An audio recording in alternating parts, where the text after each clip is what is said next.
Le Dalai Lama est seul dans le vestiaire du stade. Dans quelques instants, il va prendre la parole devant 6000 personnes. Il boit calmement son thé en parfaite quiétude. Puis, d'un mouvement vif, il se lève et sort. Des journalistes, des photographes, des membres du personnel de sécurité et des étudiants se pressent dans le couloir. Ils font la cohue avec un grand sourire, saluent les gens sur son passage, puis écartent une tenture. Le voilà. Il s'incline, joint les mains et sourit, salué par un tonnerre d'applaudissements. Il reste là, debout, les embrassant tranquillement du regard, rayonnant de la chaleur de son immense bienveillance. Il s'assied alors et entame sa conférence.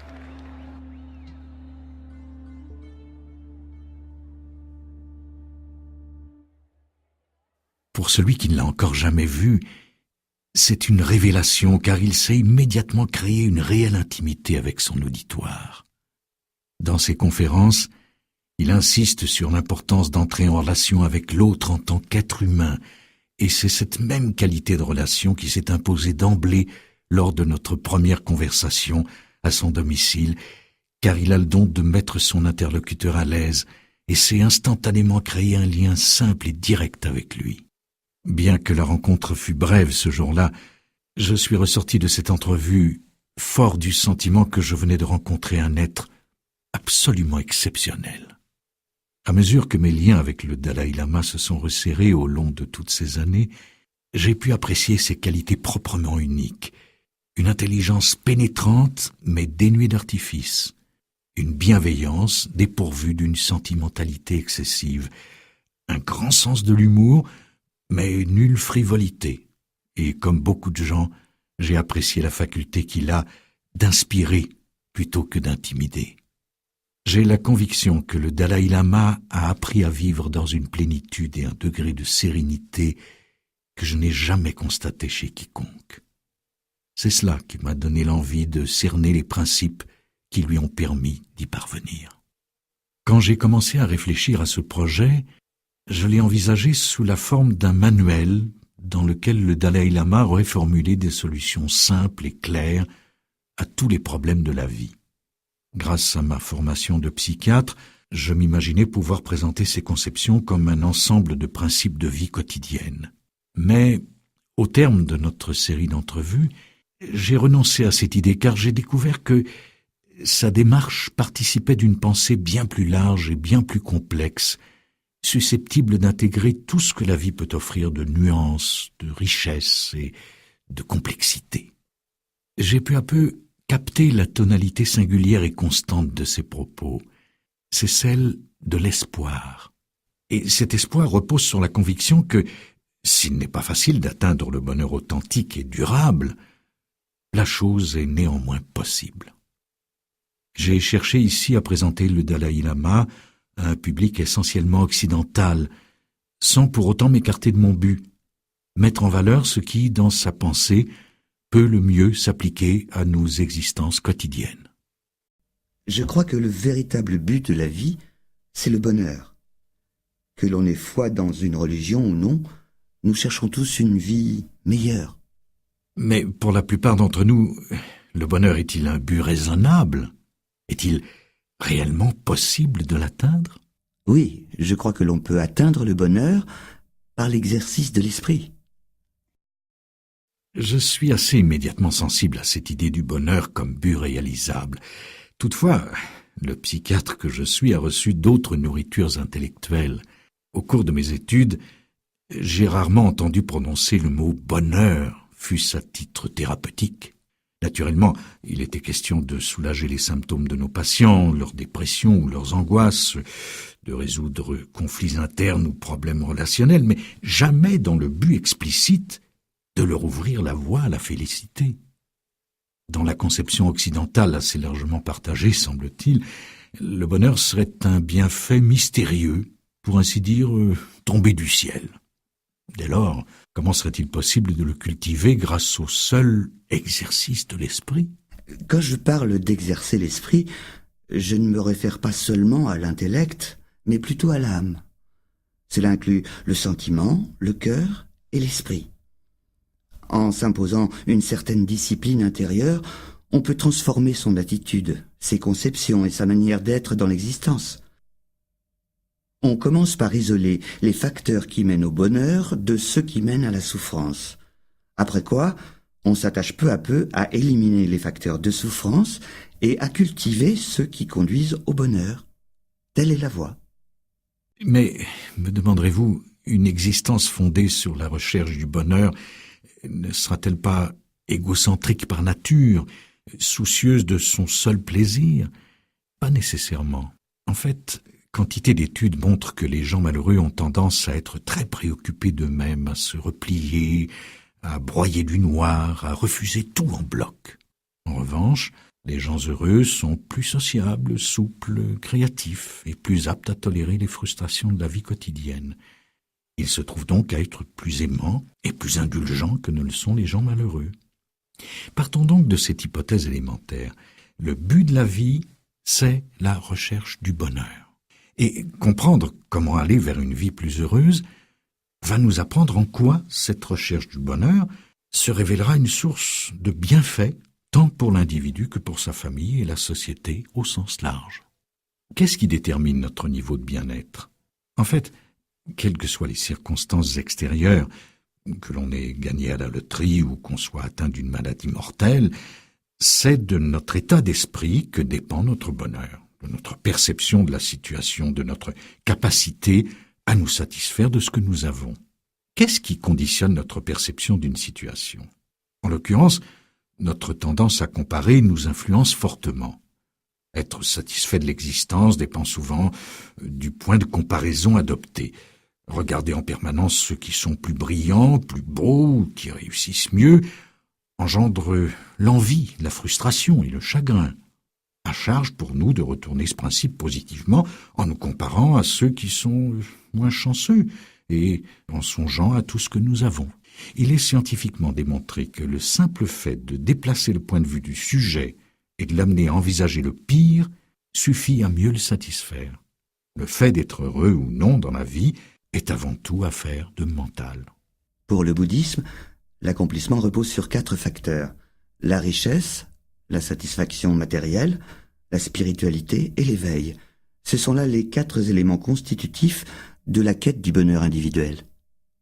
Pour l'instant, laissons de côté les aspirations ultimes de la spiritualité et considérons la joie et le bonheur tels que nous les comprenons au quotidien, d'un point de vue strictement matérialiste.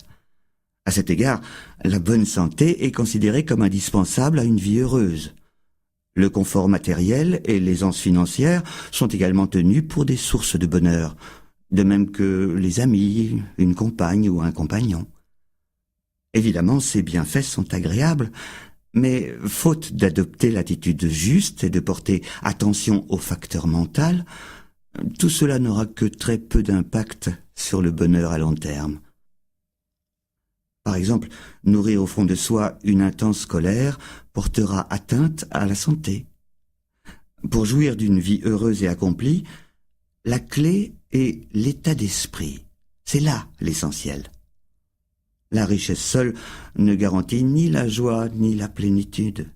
Pour vivre heureux au quotidien, la sérénité et la paix de l'esprit sont garantes d'une vie de bonheur et de joie. Mais il faut se garder de toute confusion et distinguer cet état d'esprit apaisé de l'insensibilité ou de l'indifférence. Cette paix de l'esprit s'enracine dans l'affection et la compassion et requiert un très haut degré de sensibilité et d'émotion. Si le confort matériel, qu'en temps normal vous jugez nécessaire au bonheur, vous fait défaut et que vous possédiez en vous-même cette paix, ce degré de stabilité, rien ne vous empêchera de vivre une existence pleinement heureuse. Mais toute notre culture occidentale paraît fondée sur l'acquisition matérielle. Nous sommes cernés, bombardés de publicités. Il est difficile de ne pas se laisser influencer par toutes ces choses qui nous font envie. Je pense qu'il existe 2 sortes de désirs. Certains sont positifs. Le désir du bonheur est absolument légitime. Le désir de paix ou d'un monde plus harmonieux est très salutaire. Mais passé un certain seuil, les désirs deviennent déraisonnables et finissent par être une source de trouble. La seule satisfaction de soi ne peut suffire à déterminer si un désir est positif ou négatif. Au moment de commettre son crime, un meurtrier peut en retirer un plaisir qui ne justifie en rien son geste. Toutes les actions contraires à la vertu, le mensonge, le vol, l'adultère, etc., sont commises par des gens qui, sur le moment, sont capables d'en retirer un sentiment de satisfaction. La ligne de démarcation entre le caractère positif ou négatif d'un désir ou d'un acte ne tient pas à cette satisfaction immédiate, mais plutôt à ses conséquences ultimes, positives ou négatives.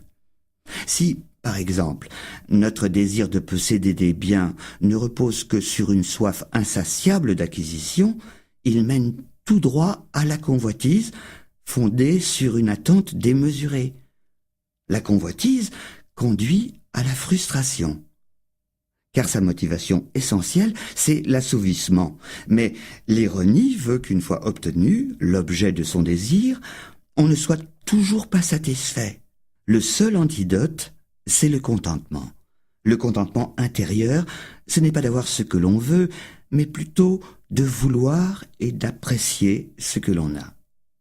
Travailler sur l'état d'esprit constitue un moyen plus efficace d'atteindre le bonheur que de le rechercher à travers des sources extérieures de satisfaction.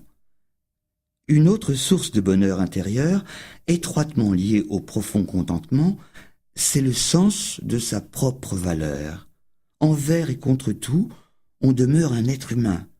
Au sein de la communauté humaine, on partage ce lien. Et ce lien suffit à donner naissance à un sentiment de valeur et de dignité à partir duquel on peut se rapprocher de ses semblables. Il peut devenir une source de réconfort dans l'éventualité où l'on perdrait tout le reste. Tous les jours, malgré tous nos efforts pour approcher le bonheur, nous avons du mal à prendre la bonne décision, à effectuer le meilleur choix, notamment parce que ce sont aussi les plus difficiles, ceux qui impliquent un sacrifice ou nous privent de plaisir. Les gens confondent parfois bonheur et plaisir. Le bonheur authentique et durable, le vrai bonheur, est plus en rapport avec le cœur et l'esprit. Car celui qui dépend surtout du plaisir physique est instable. Un jour, il est là, le lendemain, il a disparu. Nous savons reconnaître le plaisir d'emblée. Un geste, un sourire de l'être aimé, un bain chaud par un après-midi pluvieux et froid, la beauté d'un coucher de soleil y suffisent. Mais un flash de cocaïne, l'extase d'un shoot d'héroïne, les débordements de l'alcool, une sexualité débridée, la griserie d'un jour de chance au casino, ce sont là aussi de réels plaisirs dont bien des gens ont besoin. Aucune solution toute faite ne permet d'éviter ces plaisirs destructeurs. Mais le but de notre recherche, c'est le bonheur. Avec cette idée en tête, il est plus facile d'aborder les choix de l'existence. Il est vrai qu'il est tellement difficile de dire non. Car dire non, cela revient à rejeter, à renoncer, à se priver. Pourtant, il suffit de reformuler toute décision en ces termes. Cela va-t-il me procurer du bonheur? Cette simple question confère au choix de tous les jours une tournure nouvelle. L'accent n'est plus mis sur ce que l'on se refuse, mais sur ce que l'on recherche. Un bonheur ultime, stable et permanent, qui demeure intact, en dépit des hauts et des bas de l'existence. Dans cette perspective, il est plus facile de prendre la bonne décision, car on agit pour se donner quelque chose à soi-même et non pour s'en priver ou se le refuser. Plutôt que de rejeter l'existence, on y adhère pleinement. L'intime conviction de s'acheminer vers le bonheur exerce ses effets en profondeur, elle rend plus réceptif et ouvre à la joie de vivre. Nous possédons un esprit. C'est là tout l'équipement dont nous avons besoin pour vivre un complet bonheur. En fait, il en va des choses de l'esprit comme des objets. Certaines sont très utiles ou très nuisibles, et d'autres sont neutres. Dans la vie matérielle, nous prenons la peine de repérer les substances ou les produits utiles et nous nous débarrassons de ce qui est nocif. De même, l'esprit renferme des milliers de pensées ou d'états d'esprit différents. Il en est de très utiles. Il faut s'en servir et les entretenir. D'autres sont négatifs. Il faut essayer de les résorber. En somme, le premier pas dans la recherche du bonheur, c'est l'apprentissage. Nous devons d'abord comprendre en quoi les émotions et les comportements négatifs sont dommageables, pas seulement pour l'individu, mais également pour la société et l'avenir du monde entier. Fort de cette prise de conscience, on n'est plus déterminé à dépasser ce type d'émotion. Ensuite, on mesure tout le bénéfice des attitudes positives, ce qui pousse à les nourrir et à les intensifier. Si vous pouviez définir ce qu'est, selon vous, une personne équilibrée, bien adaptée psychologiquement parlant, cela nous servirait à déterminer quels états mentaux cultiver et lesquels éliminer. N'êtes-vous pas, vous, le psychiatre, le mieux placé pour formuler cette définition? Mais je l'entendais de votre point de vue. Je dirais que une personne chaleureuse, empreinte de compassion, une personne de cœur, est équilibrée. Si la compassion, la gentillesse et l'affection vous animent, du même coup cela vous donne la clé de votre serrure intérieure et vous communiquez bien plus facilement avec les autres. La chaleur humaine permet l'ouverture. Vous découvrez que tous les êtres humains sont comme vous, tout simplement. Et il vous est bien plus facile d'instaurer une relation car tout cela vous met dans des dispositions amicales. Spontanément, la peur, le doute, l'insécurité se dissipent. J'écoute parler le Dalai Lama et la voie qu'il propose pour accéder au bonheur me séduit infiniment. Sa démarche est pratique et rationnelle.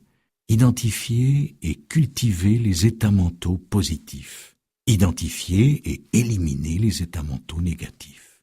J'apprécie qu'il ne classe pas les émotions et les désirs en fonction d'un jugement moral imposé de l'extérieur tel que la convoitise est un péché ou la haine est un mal. Seul compte le fait qu'il participe à notre recherche du bonheur. Si le bonheur tient au simple fait de cultiver des états mentaux positifs, pourquoi y a-t-il tant de gens malheureux?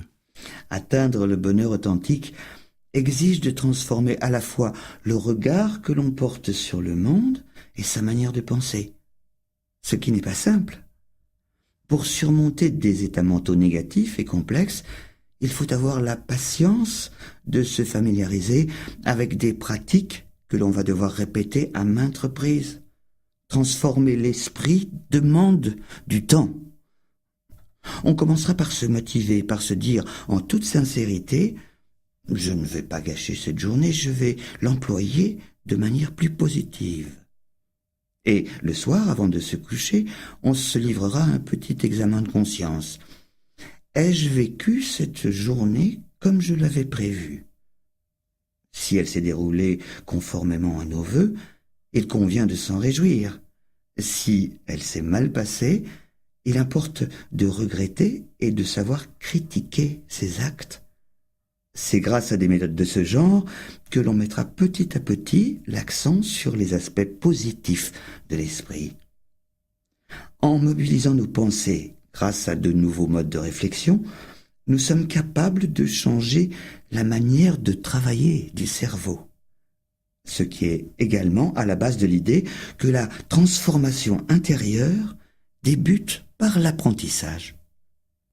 L'autre facette de cette discipline susceptible de conduire à une existence plus heureuse, c'est le respect d'une éthique de comportement. Amener l'esprit à se discipliner constitue l'essence de l'enseignement de Bouddha. Par discipline, j'entends celle que l'on s'impose à soi-même afin de surmonter ses travers. Accomplir des actes sains ne vient pas naturellement. Il faut s'exercer consciemment en ce sens. Il faut également avoir la faculté de juger à court et à long terme des conséquences d'un comportement. Et si, à titre personnel, je crois la nature humaine fondamentalement portée à la bonté et à la compassion, je considère que cet acquis ne suffit pas. Il faut transformer la perception que l'on a de soi-même à travers l'apprentissage et la connaissance. Voilà qui peut avoir un impact très réel dans la relation avec l'autre au quotidien. Mais quelle est notre nature fondamentale? Nous sommes faits pour le bonheur. Il est clair que l'amour, la compassion, l'attention aux autres nous apportent un tel bonheur. Je crois que chacun de nous possède les bases pour être heureux et pour accéder à la chaleur et à la compassion qui sont des sources de bien-être. C'est pour moi une conviction. Toute l'existence le démontre. Depuis les premiers jours jusqu'à la mort, on se nourrit de l'affection des autres. Nourrir des sentiments d'affection renforce non seulement notre organisme, mais aussi notre équilibre affectif. Il suffit pour le comprendre de songer à ce que nous éprouvons quand les autres nous témoignent chaleur et affection. Ces émotions et les comportements positifs qui vont de pair sont les garants d'une vie plus heureuse, tant en famille qu'en collectivité. Si notre nature essentielle n'est que bonté et compassion, comment expliquer tous les conflits et les comportements agressifs qui nous entourent? Il est certain que nous ne pouvons ignorer l'existence de conflits, non seulement en chaque individu, mais aussi au sein de la famille ou dans la relation avec l'autre, à quelque niveau que ce soit, social, national ou mondial. Au vu de ces tensions, certains concluent que la nature humaine est fondamentalement agressive. Je garde la ferme conviction que la nature humaine est essentiellement bonne et compatissante. Certes, la colère, la violence et l'agressivité peuvent interférer, mais ce ne sera jamais, je le crois, qu'à un niveau secondaire et superficiel. D'après moi, ces pulsions n'entrent pas dans notre nature la plus essentielle. Elles surviennent seulement après que l'amour et l'affection se soient soldés par un échec. Je pense que ces conflits sont plutôt le résultat d'une intelligence déséquilibrée et dont on a fait mauvais usage. À l'inverse, l'intelligence, faculté humaine par excellence, peut servir à trouver les moyens de surmonter les conflits. Allier la bonté de cœur au savoir et à l'éducation nous apprend à respecter les opinions et les droits des autres et rend toutes les actions humaines constructives. On jette ainsi les bases d'un esprit de réconciliation. Donc, quel que soit le degré de violence et les épreuves qu'il faut traverser, je crois que la solution ultime de tous nos conflits, tant intérieurs qu'extérieurs, réside dans le retour à notre nature fondamentale, à notre bonté et à notre compassion enfouie. Quand l'existence se complique, quand on se sent submergé, quand on est envahi par une impression de stagnation et de confusion, le mieux est encore de prendre du recul, de s'accorder le temps de réfléchir et de se remettre en mémoire l'objectif d'ensemble. Qu'est-ce qui va véritablement apporter du bonheur? Parfois, je retrouve de vieux amis et cela me rappelle à quel point le temps passe vite. Et cela me pousse à m'interroger. Avons-nous convenablement employé le temps qui nous était imparti? C'est si important. Nous avons à notre disposition un corps et surtout un cerveau étonnant. Réfléchissons donc à ce qui possède vraiment une valeur, à ce qui donne un sens à notre vie. Et ordonnons nos priorités en conséquence. Le but de la vie doit être positif. Nous ne sommes pas nés dans le but de compliquer les choses, de nuire aux autres. Pour que la vie ait une valeur, il faut consolider les qualités fondamentales de l'humanité. La chaleur humaine, la bonté, la compassion. C'est alors que notre vie revêt un sens et devient plus paisible et plus heureuse. Vous arrive-t-il de vous sentir seul? Non. La première raison, c'est que j'essaie de percevoir le meilleur de chacun, de voir l'autre sous le meilleur éclairage possible. Cette attitude crée immédiatement un sentiment d'affinité, une sorte de prédisposition à établir un lien. Et puis, je n'imagine pas que l'autre puisse ne pas me respecter ou qu'il me trouve bizarre. Cette peur m'est étrangère. Ce qui me rend ouvert à tout. Je crois que ce sont là les raisons principales pour lesquelles je ne me sens jamais seul. Approcher les autres avec compassion, c'est le facteur clé qui génère une atmosphère amicale et positive. C'est vous qui commencez par vous mettre en position de recevoir et amener l'autre à réagir positivement. Fréquemment, au lieu de prendre l'initiative de rapprochement, les gens attendent de l'autre qu'il fasse le premier pas. Cette manière de procéder dresse une barrière qui ne fait qu'aggraver la sensation d'isolement. En fait, surmonter cet isolement et cette solitude dépend de l'attitude initiale. Et approcher les autres avec compassion est le meilleur moyen d'y parvenir. La solitude envahit toute notre société et un mal aussi répandu ne pouvait qu'éveiller la curiosité des chercheurs. Ils ont découvert que les individus solitaires ne se livrent qu'avec peine, ont du mal à communiquer, ne savent guère écouter, se montrent maladroits en société, incapables qu'ils sont de savoir à quel moment réagir à bon escient ou garder le silence. Ils ont conclu qu'il suffirait, pour surmonter la solitude, d'apprendre tout simplement à mieux se comporter en société.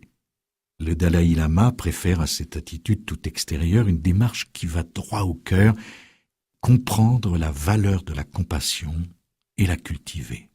Tous les êtres possèdent en eux la semence de la perfection. Cependant, pour faire lever cette semence, la compassion inhérente à notre cœur et à notre esprit est indispensable. J'ai déjà parlé des facteurs nécessaires à une vie heureuse et gaie. Être en bonne santé, posséder des biens matériels, avoir des amis.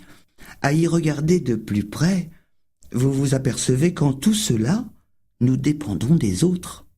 Pour votre santé, vous comptez sur des médicaments fabriqués ou des soins prodigués par les autres. Presque tous les biens matériels dont vous profitez existent grâce aux efforts directs ou indirects d'une foule de gens. Enfin, est-il nécessaire de rappeler qu'avec nos amis, notre compagne ou notre compagnon, c'est encore une forme d'échange qui est à l'œuvre. L'autre est indispensable. D'instinct, ces propos provoquent en moi une résistance. Une pensée m'envahit. Pratiquement tous les aspects de ma vie dépendent des autres. Ma précieuse autonomie est une complète illusion, un fantasme. Une profonde interdépendance naît de cette prise de conscience. J'en éprouve du soulagement et, je ne sais pourquoi, cela me donne envie de pleurer. Notre besoin des autres est paradoxal. Alors que dans notre culture, nous ne jurons que par une farouche indépendance dont nous nous rendons prisonniers, nous n'en aspirons pas moins à vivre une intimité unique avec l'être aimé. Nous concentrons toute notre énergie sur la découverte de celui ou celle qui, nous l'espérons, va nous guérir de cette solitude, et ce, sans renoncer pour autant à notre illusion d'indépendance. Cette relation d'intimité, difficile à établir avec une seule personne, j'allais découvrir que le Dalai Lama est capable de la créer avec quantité de gens, et que cela fait partie de ses recommandations. En réalité, ce qu'il vise, c'est entrer en relation avec tout le monde. Dans notre culture, l'idée que la plus forte intimité se vit dans le contexte d'une relation passionnelle est largement répandue. Or, ce point de vue peut se révéler très limitatif, nous couper d'autres sources potentielles d'intimité et causer beaucoup de souffrance et de chagrin dès que l'être unique n'est plus là. L'intimité, qui est l'un des ingrédients essentiels du bonheur, selon le Dalai Lama, repose sur la volonté de s'ouvrir aux autres, à la famille, aux amis et même aux inconnus, de nouer des liens authentiques et profonds fondés sur l'humanité qui nous est commune à tous. Alors naturellement, cette question me vient à l'esprit. Quelle est, selon vous, la méthode la plus efficace pour aborder les gens et réduire les risques de conflit? Aborder les autres est une question très complexe. Il n'est pas possible de tout résoudre par la magie d'une seule et unique formule. Pour aborder les autres avec tact et savoir-faire, Beaucoup d'éléments sont requis. La sympathie est essentielle à mes yeux. Devant la difficulté, il est extrêmement utile de savoir se mettre à la place de l'autre, de renoncer temporairement à son propre point de vue pour adopter celui de l'autre. Voilà qui vous aidera à prendre conscience de vos sentiments envers lui, ce qui n'est pas sans importance si l'on veut résorber les conflits et les problèmes. Chaque fois que je rencontre des gens, je les approche à partir de nos points communs les plus élémentaires. Chacun d'entre nous possède une enveloppe corporelle, un esprit, des émotions. Tous, nous sommes nés de la même façon. Tous, nous mourrons. Tous, nous souhaitons le bonheur et ne voulons pas souffrir. Considérer les autres sur cette base me permet d'aller à la rencontre de mon semblable, tout simplement. Je trouve qu'établir la relation à ce niveau facilite grandement le dialogue et la communication. Il est attesté que les liens étroits du mariage améliorent la santé et, dans l'ensemble, rendent l'existence plus satisfaisante. Alors, d'après vous, pourquoi les conflits semblent-ils si fréquents dans la vie de couple? La question s'avère complexe. Pour comprendre, il faut réfléchir posément sur la nature fondamentale de la relation, sur ce qui en constitue la base. On trouve souvent des couples dont l'union ne repose que sur l'attirance sexuelle immédiate. Quand un homme et une femme viennent de se rencontrer, ils sont follement amoureux, très heureux. Mais toute décision de mariage prise à cet instant risque fort d'être sujette à caution parce qu'elle repose sur un phénomène éminemment provisoire. Ce sentiment aura une durée de vie très courte. Il s'apparente à une maison que l'on aurait bâtie sur des fondations de glace. Aussitôt que la glace fond, la maison s'écroule. Si on cherche à construire une relation vraiment enrichissante, le meilleur moyen d'y parvenir, c'est de s'attacher à découvrir en profondeur la nature de l'autre et d'établir un rapport avec lui ou elle à ce niveau, au lieu de le faire sur la seule base des traits superficiels. Souvent, des gens m'ont confié que leur mariage avait un sens plus profond que celui d'une simple relation sexuelle. Pour eux, le mariage supposait que deux personnes tentent de lier leur existence, de partager les hauts et les bas de la vie et une certaine intimité. C'est bel et bien là la base sur laquelle il convient de construire un couple. Un rapport solide suppose un certain sens de la responsabilité et l'engagement envers l'autre.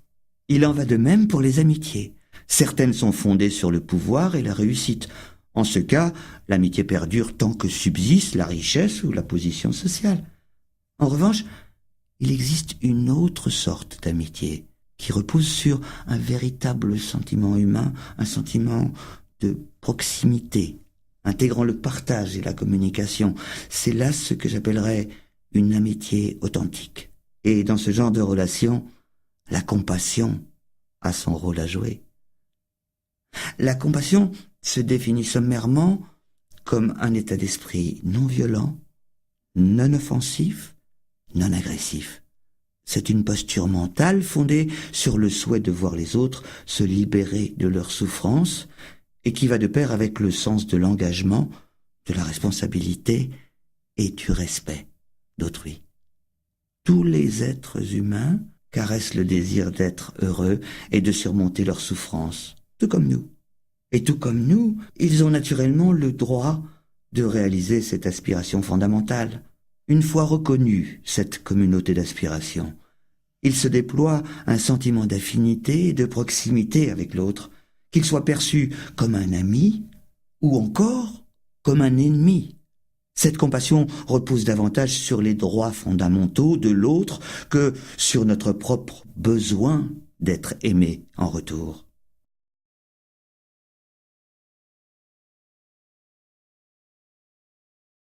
Personne n'échappe à la douleur. C'est la réalité.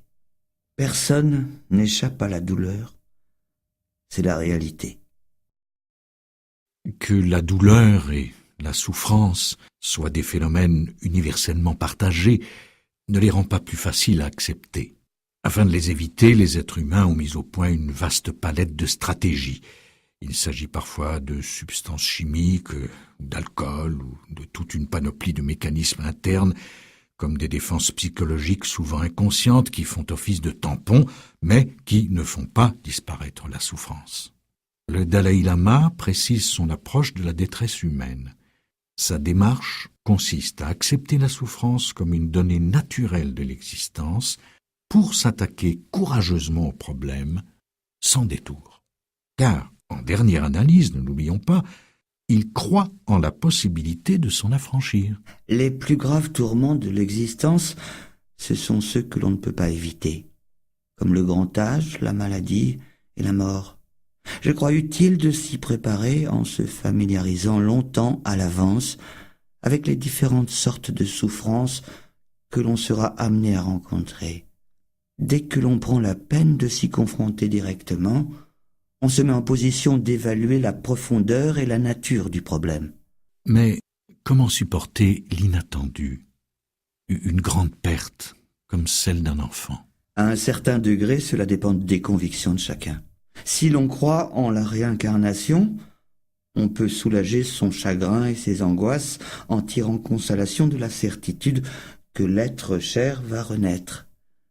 Pour ceux qui n'y croient pas, il existe des moyens de mieux endurer cette perte. D'abord, ils songeront qu'un accablement qui finirait par les hanter sans relâche serait destructeur et dommageable pour leur santé, et sans aucun bénéfice pour le disparu. La meilleure façon de préserver sa mémoire, c'est de veiller à accomplir ses souhaits. Il n'y a vraiment pas lieu de se dérober à la souffrance, elle fait partie de la vie. Puisque telle est la réalité de l'existence, n'est-ce pas toute notre attitude vis-à-vis de la souffrance qu'il nous faut revoir? C'est important, car cela peut affecter notre manière de supporter la douleur quand elle survient. Or, c'est le plus souvent par l'intolérance et l'aversion que nous y réagissons. Pourtant, savoir transformer notre attitude devant la souffrance pour mieux la tolérer, voilà qui peut neutraliser la tristesse, l'insatisfaction ou le mécontentement. Il est important de réfléchir sur la souffrance parce que il est possible de s'en libérer. En comprendre et en supprimer les causes permet d'atteindre la libération. Selon la pensée bouddhiste, l'ignorance, le désir sans frein et l'aversion sont les racines de la souffrance.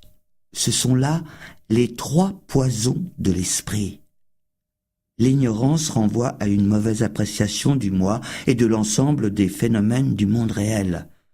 Par l'introspection, en s'attachant à percevoir la vraie nature de la réalité et à éliminer toutes les plaies de l'esprit, on peut atteindre un état mental complètement purifié, affranchi de toute souffrance.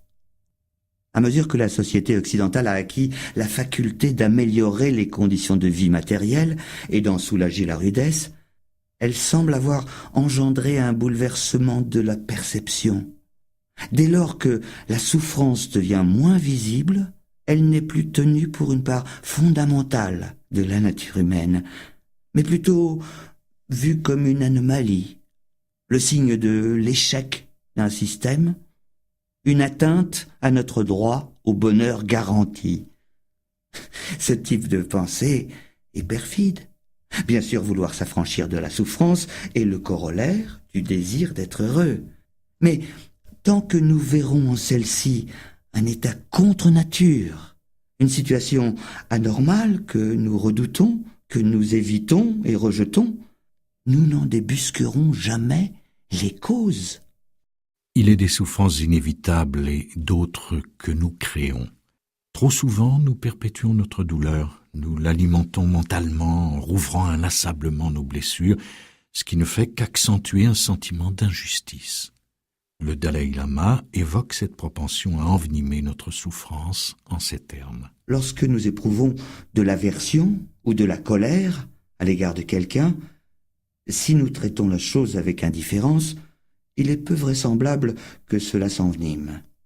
En revanche, songez aux injustices qui nous sont faites, croyons-nous, et aux mauvais traitements qui nous sont infligés, les ressasser indéfiniment, voilà qui nourrit la haine. Souvent, nous aggravons notre douleur en prenant les choses trop à cœur. Dans la vie de tous les jours, il y a forcément des problèmes auxquels nous savons nous confronter directement en concentrant notre énergie sur la recherche d'une solution. En revanche, si un sentiment d'injustice s'ajoute à ce problème, il va nous distraire, nous consumer et nous priver de l'énergie nécessaire à la résolution du problème initial. Comment aborder ce sentiment d'injustice qui, si souvent, nous torture? Le fait que la souffrance soit une donnée naturelle de l'existence humaine ne signifie pas que l'individu soit privé de choix ou qu'il ne lui reste aucun espace pour prendre l'initiative d'un changement positif. On ne doit pas céder à la passivité et tenter de s'exonérer de toute initiative personnelle. Au contraire, même le but le plus simple ne peut s'atteindre que grâce à l'action. Une vision objective des problèmes et un examen dénué de toute implication émotionnelle révèlent bien souvent qu'en coulisses, d'autres éléments sont à l'œuvre et mettent en évidence notre part de responsabilité. Cette objectivité permet de mieux lutter face à l'adversité. Si, suite à cette démarche, vous vous apercevez qu'il n'y a rien à faire, vous disposez toujours d'un dernier recours. Cessez d'y penser. Vous découvrez que quelqu'un tient des propos déplaisants sur votre compte. En vous sentant blessé ou furieux, c'est votre tranquillité d'esprit que vous détruisez. Si vous ignorez la calomnie en faisant la sourde oreille, vous vous protégerez contre cette impression blessante.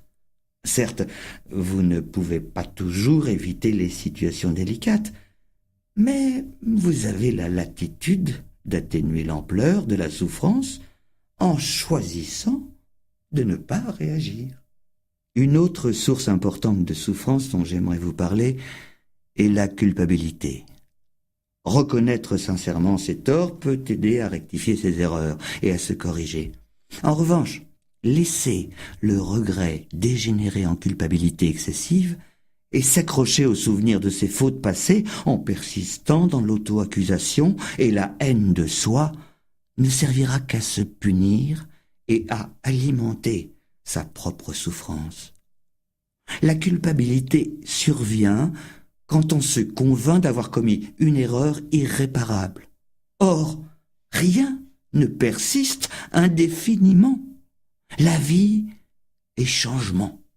D'ailleurs, plus on refuse d'accepter ce fait, plus on résiste au changement naturel de l'existence, plus on perpétue sa souffrance. Souvent, on refuse de renoncer au passé et on s'accroche à une apparence ou à des aptitudes passées. Alors il est certain que l'on ne se prépare pas une vieillesse heureuse. Par contre, admettre pour principe général que le changement est inévitable nous élimine beaucoup d'angoisse. Ainsi, en amour, lorsque la passion initiale, qui est une source immense de plaisir, refroidit, au lieu de s'en inquiéter ou de s'en agacer, pourquoi ne pas s'ouvrir à de nouvelles formes d'intimité qui peuvent se révéler tout aussi satisfaisantes, sinon plus? Il faut être capable de voir que ces transitions sont naturelles et qu'elles tiennent lieu de périodes charnières où l'amour véritable mûrit et s'épanouit. Vous savez, ce ne sont pas seulement les épreuves qui ouvrent la cité de la sagesse.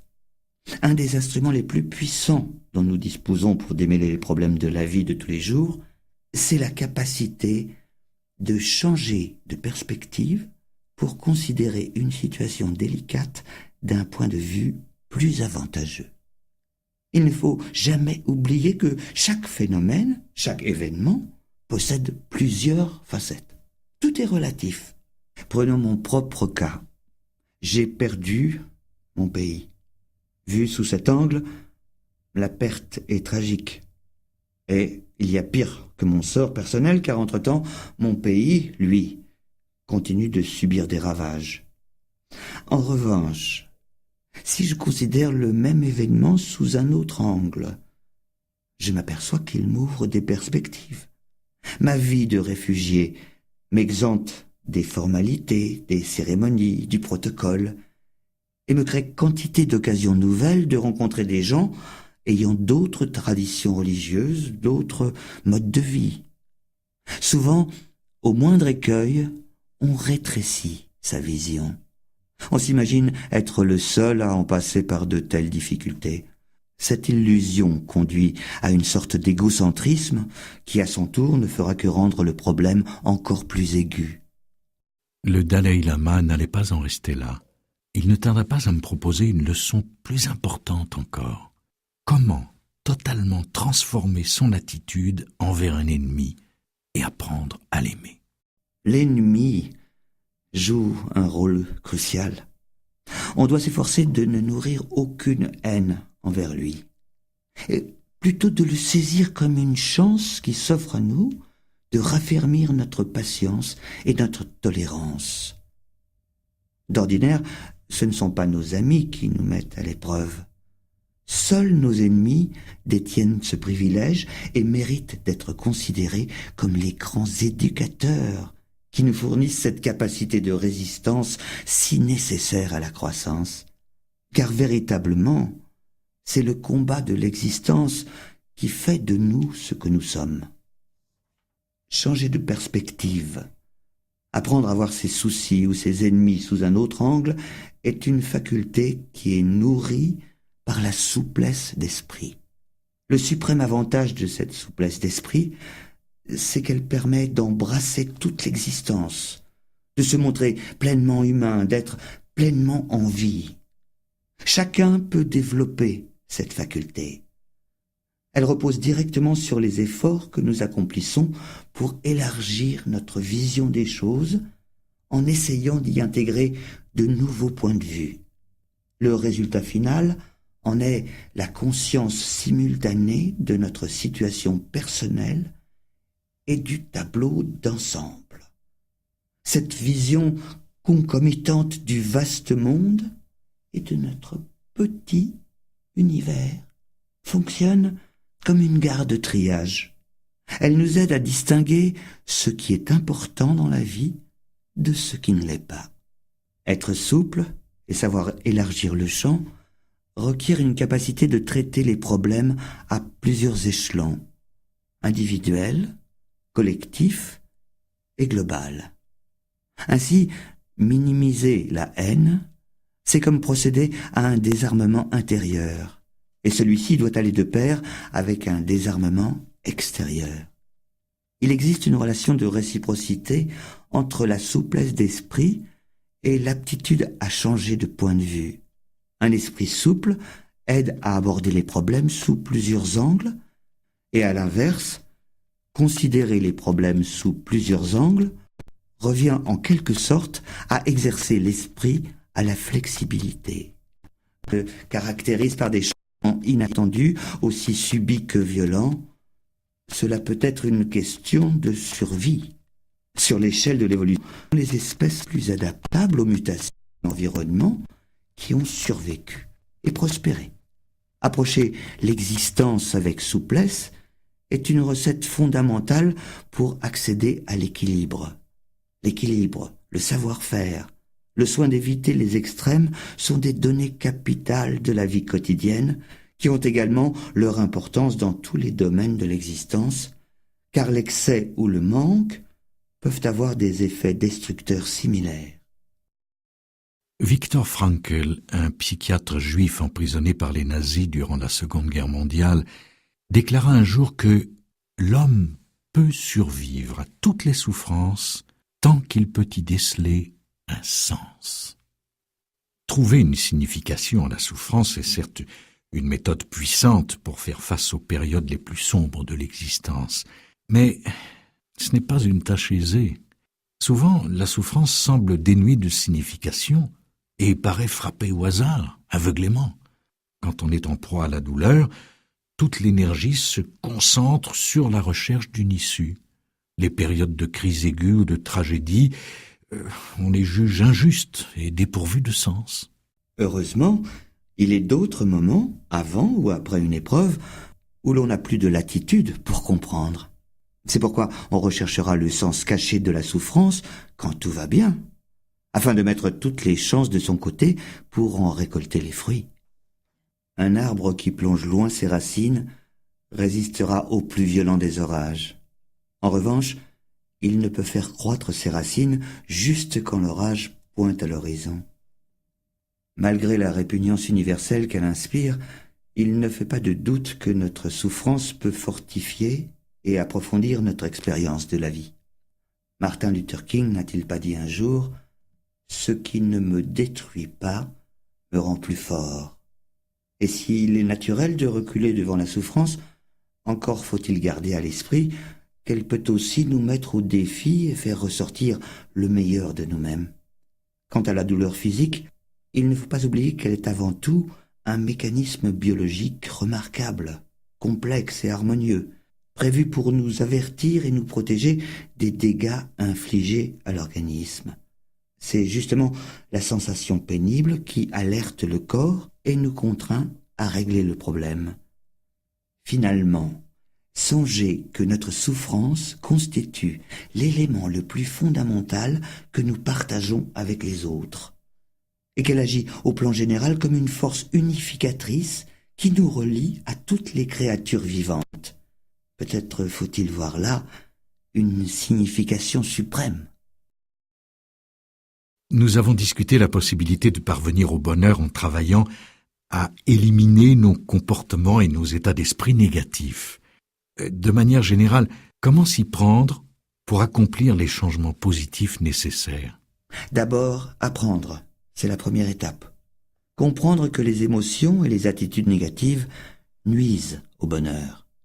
L'étape suivante, c'est la conviction que le changement est nécessaire.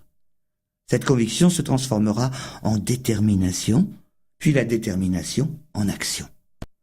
Être fermement déterminé permet de soutenir l'effort nécessaire à de réels changements. Cet effort est crucial. Quel que soit le comportement que vous essayez de changer, il faut commencer par affirmer une forte volonté, un fort désir d'y parvenir.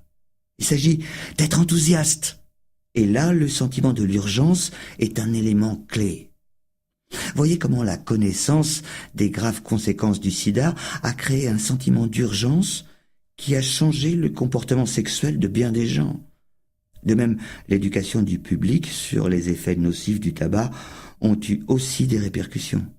Souvent, une fois que l'on a obtenu l'information exacte, il en découle une notion de gravité et de responsabilité.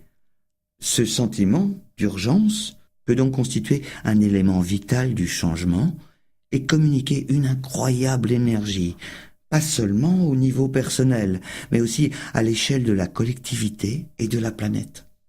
Mais comment concevoir ce puissant enthousiasme pour le changement ou cette urgence dans la vie quotidienne? D'abord, prendre conscience du caractère très précieux de l'existence humaine, du potentiel inhérent à notre organisme, de sa signification, des objectifs salutaires qu'il peut servir. Tout cela finit par nous inspirer l'obligation de faire un usage positif du corps humain. Ensuite, se rappeler son impermanence, c'est-à-dire sa mort. Cela nous confère un sens de l'urgence. Chaque instant est précieux et nous devons en user au mieux. Pour susciter le sens de l'engagement et l'enthousiasme nécessaire au dépassement des comportements négatifs, une fois encore, j'insiste, la méthode la plus efficace et peut-être l'unique solution sera de constamment surveiller leurs effets destructeurs. Mais il reste à comprendre qu'aucun changement authentique ne survient du jour au lendemain. Le Dalai Lama insiste.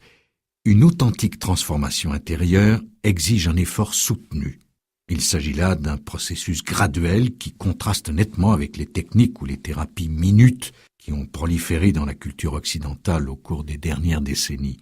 De plus, l'effort soutenu grâce auquel nous transformons notre comportement vis-à-vis du monde extérieur n'aide pas seulement à effacer les mauvaises habitudes, il permet aussi de modifier les attitudes et les sentiments sous-jacents. Les chercheurs ont découvert que, même artificiellement provoqués, un froncement de sourcils ou un sourire induisent les émotions correspondantes, soit la colère ou le bonheur. Le simple fait d'exécuter les choses machinalement, comme de répéter un comportement positif, induira un changement intérieur. Mais jusqu'à quel point est-il vraiment possible d'éradiquer les sentiments négatifs ? Nous avons établi que le bonheur ultime dépend de l'élimination d'états d'esprit négatifs tels que la colère, la haine, la convoitise. Mais ces émotions font naturellement partie de notre tempérament. Oui, certains suggèrent que puisqu'ils font partie du tempérament de chacun, il n'y aurait pas moyen de réellement modifier ces états mentaux. Eh bien, ils ont tort. Tous, nous sommes nés dans un état d'ignorance. En ce sens, elle est aussi tout à fait naturelle. Mais à mesure que nous grandissons, grâce à l'éducation et à l'apprentissage, nous sommes en mesure d'acquérir la connaissance et de repousser l'ignorance. Par analogie, un exercice approprié permettra de réduire graduellement les émotions négatives et de renforcer les états d'esprit positifs, l'amour, la compassion et l'indulgence. Mais si tout cela appartient à notre psyché, comment réussir à combattre ce qui fait partie de nous-mêmes ? L'esprit humain est aussi complexe qu'il est doué. Il est capable de trouver quantité de moyens d'aborder toute une diversité de situations. L'esprit humain est aussi complexe qu'il est doué. Il est capable de trouver quantité de moyens d'aborder toute une diversité de situations. Face à un seul et même objet, il a la faculté d'adopter une pluralité de points de vue à travers lesquels il peut résoudre des problèmes divers. Il existe quantité de méditations dans lesquelles on isole diverses facettes de soi-même pour aller ensuite jusqu'à engager le dialogue entre toutes ces facettes. Cette capacité d'adopter un point de vue différent permet d'isoler les parties de soi que l'on cherche à éliminer et de livrer bataille contre elles. Afin de remporter la victoire, la pensée bouddhiste dispose de 3 principes. Le premier stipule que toutes les afflictions ont un caractère essentiellement faussé, car elles prennent racine dans des perceptions erronées de la réalité. Quelle que soit leur puissance, elles sont dénuées de valeur, car elles reposent sur l'ignorance. Le second principe se fonde sur le fait que nos états d'esprit positifs peuvent agir comme antidote à nos tendances négatives. Plus on renforcera l'efficacité de ces antidotes, plus on sera capable d'atténuer la puissance de nos états d'esprit fauteurs d'illusions. La nature essentielle de l'esprit est pure, une pureté que l'on désigne ainsi l'esprit de lumineuse clarté. C'est là le troisième principe, fondé sur la conviction que nous détenons la capacité de totalement éliminer nos modes de pensée négatifs, car ils ne font pas intrinsèquement partie de l'esprit humain. Ce ne sont que des obstacles transitoires qui empêchent l'expression de la joie et du bonheur au fond de nous. Sur le plan général, il existe beaucoup de sortes d'émotions négatives. La suffisance, l'arrogance, la jalousie, la luxure, l'étroitesse d'esprit. Mais de tous ces maux, ce sont la colère et la haine qui sont les pires obstacles à la compassion et à l'altruisme. Elles détruisent toute vertu et toute sérénité. Bien sûr, la colère motivée par la compassion ou le sens de la responsabilité servira d'impulsion à une action positive. En créant une forme d'énergie, elle peut forcer à agir sans délai et de manière décisive. Mais malgré les rares circonstances où elle peut s'avérer positive, en général, la colère conduit à la rancune et à la haine. Et dès que la haine entre en jeu, il ne peut jamais rien en ressortir de positif. Elle est toujours et totalement négative. Supprimer la colère et la haine ne suffit pas. Encore faut-il cultiver leurs antidotes, la patience et la tolérance. Dans cette pratique, on s'engage en fait dans un combat où il y aura des revers. Il ne faut jamais l'oublier. Celui qui l'emporte contre la haine et la colère mérite d'être considéré comme un véritable héros. L'enthousiasme au combat est nécessaire et prend sa source dans la connaissance des effets bénéfiques de la tolérance et de la patience. Les effets destructeurs de la haine, eux, sont particulièrement visibles, évidents et immédiats. Elle vous submerge et détruit toute sérénité. Votre faculté de jugement devient totalement inopérante. Elle vous plonge dans un état de confusion qui ne fait qu'aggraver vos difficultés. Cela s'apparente à une forme de folie. De plus, la haine transforme l'individu de la façon la plus repoussante qui soit. Le visage se déforme et s'enlaidit. On irradie l'hostilité. Les autres le sentent et n'auront qu'une envie, éviter pareil individu. La haine, c'est notre ennemi suprême, car elle ne possède aucune autre fonction que de nous détruire. Une fois qu'on l'a compris, cela devrait suffire pour nous décider à ne jamais laisser la moindre prise à cet ennemi. Quand une situation vous met en colère, confrontez-vous à celle-ci, analysez-la. Est-elle une réponse adaptée? Est-elle constructive ou destructrice? Neutralisez-la par des pensées empreintes de patience et de tolérance. Bien sûr, certaines situations exigent parfois de prendre des mesures. Toutefois, je crois que la compassion et le souci des autres sont de nature à nous placer en position de force, bien plus que la colère. La patience et la tolérance conduisent au pardon. En dépit des événements négatifs que l'on aura vécus, l'analyse de la situation fera comprendre que le passé est le passé et qu'il est donc inutile de s'enfoncer davantage dans des postures négatives qui, dans les faits, ne modifieront en rien la situation, mais perturberont le mental et perpétueront le malheur. Naturellement, on a le droit de se souvenir des événements pénibles. L'oubli et le pardon sont deux choses bien distinctes. Dans notre culture, l'anxiété a quelque chose d'envahissant. Même ceux qui ne souffriront jamais d'angoisse pathologique connaîtront à un moment ou à un autre de leur vie des niveaux d'anxiété ou de peur qui gâcheront leur bonheur et leur compliqueront l'existence.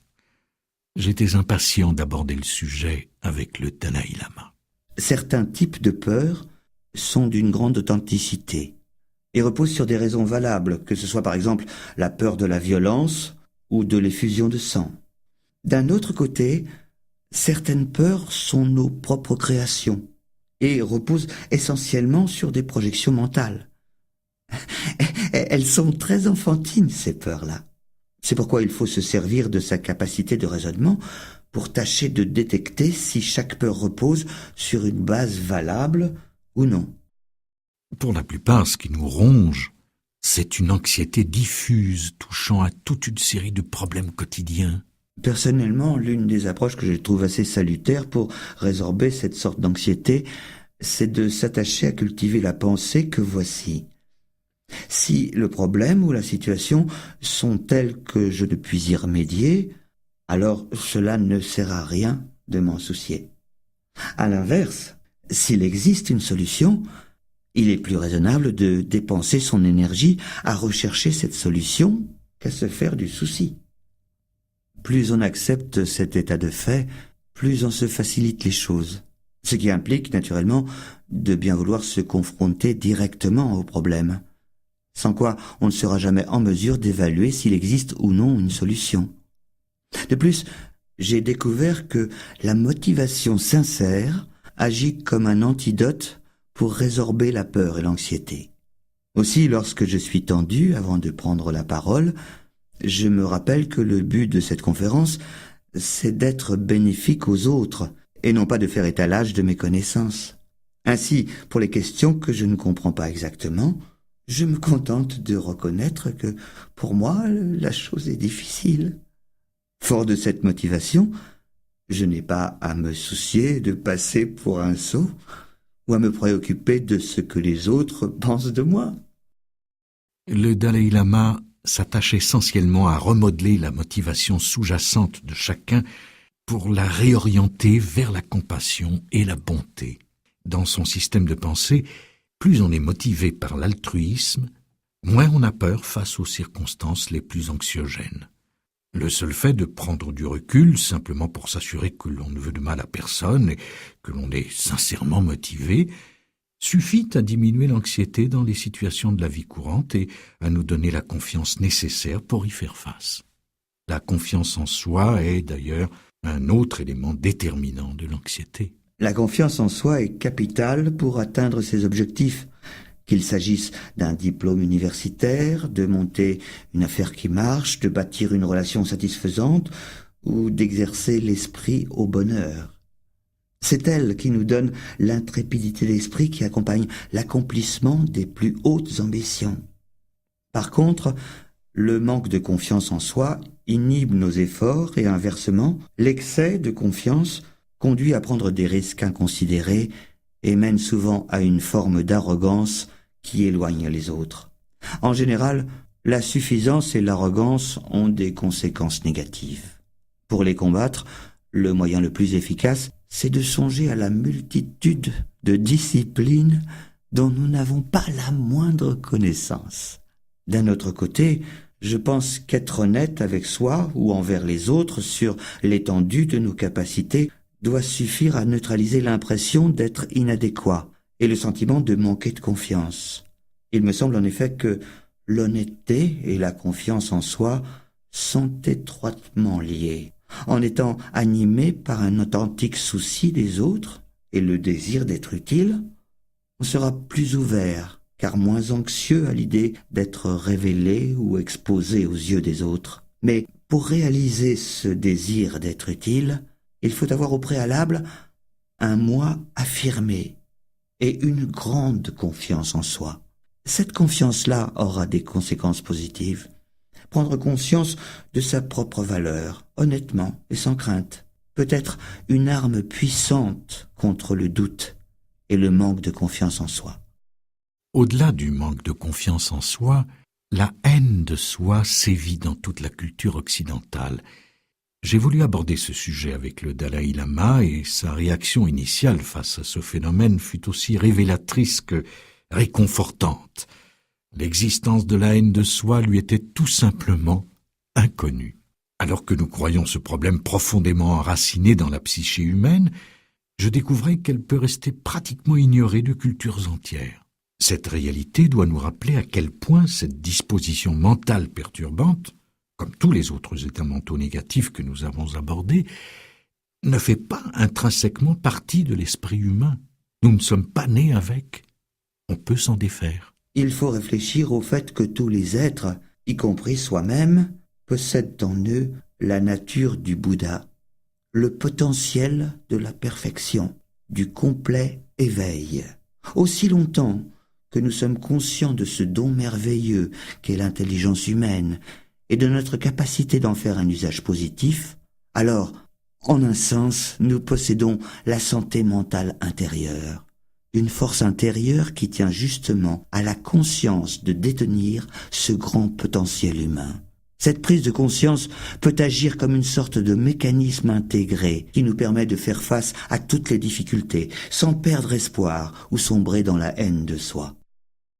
Le Dalai Lama a beau être une figure de premier plan du bouddhisme, ce ne sont pas ces conceptions philosophiques complexes que beaucoup de gens jugent les plus attirantes, mais plutôt sa chaleur, son humour, son approche réaliste de la vie et sa profonde humanité.